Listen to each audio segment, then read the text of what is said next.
ఇప్పుడు కేవలం 7,999K up to 10 kgs వరకు బరువు తగ్గి అధిక బరువు నుంచి వచ్చే ప్రధాన సమస్యలను దూరం చేసుకోండి. అప్కమింగ్ మూవీస్ కి ఓవర్సీస్ మార్కెట్ ఒక్కసారిగా పెరిగిపోయింది. ఓవర్సీస్ లో ఏ సినిమా హిట్ అవుతుందో ఏది ఫ్లాప్ అవుతుందో చెప్పలేం. కానీ Devara, game changer, OG overseas deals shock ఇస్తున్నాయి. ఏ సినిమా ఎంతకు బిజినెస్ జరుపుకుందో ఓ లుక్ చేద్దాం.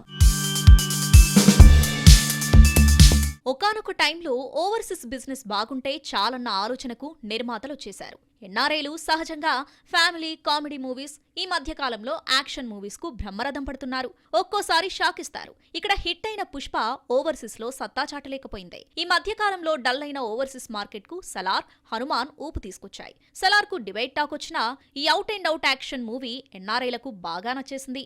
అన్ని లాంగ్వేజెస్ ఓవర్సీస్ రైట్స్ ను 70 కోట్లకమ్మారు. సినిమా హిట్ అయినా ఇంత వస్తుందా అన్న డౌట్ కు లాభాలతో సమాధానం చెప్పింది సలార్. ఇక హనుమాన్ అయితే ఓవర్సీస్ డిస్ట్రిబ్యూటర్ ను లాభాల్లో ముంచెత్తింది. సినిమాను 4 కోట్ల కొంటే ఇప్పటి వరకు 27 కోట్లొచ్చింది. పెద్ద సినిమాలే 3 మిలియన్ దాటితే గొప్పగా చెబుతారు. అలాంటిది ఈ చిన్న సినిమా 15 రోజుల్లో 5 మిలియన్ మార్క్ దాటేసింది. సలార్, హనుమాన్ ఇచ్చిన ఊపుతో అప్కమింగ్ బిగ్ ప్రాజెక్ట్స్ ఓవర్సీస్ పంట పండింది. ఎవరూ ఎక్స్పెక్ట్ చేయని విధంగా భారీ డీల్స్ కుదిరాయి. ఎన్టీఆర్, దేవరా అన్ని భాషల ఓవర్సీస్ రైట్స్ ని 27 కోట్లకు అమ్మారంటూ వార్తలొచ్చాయి.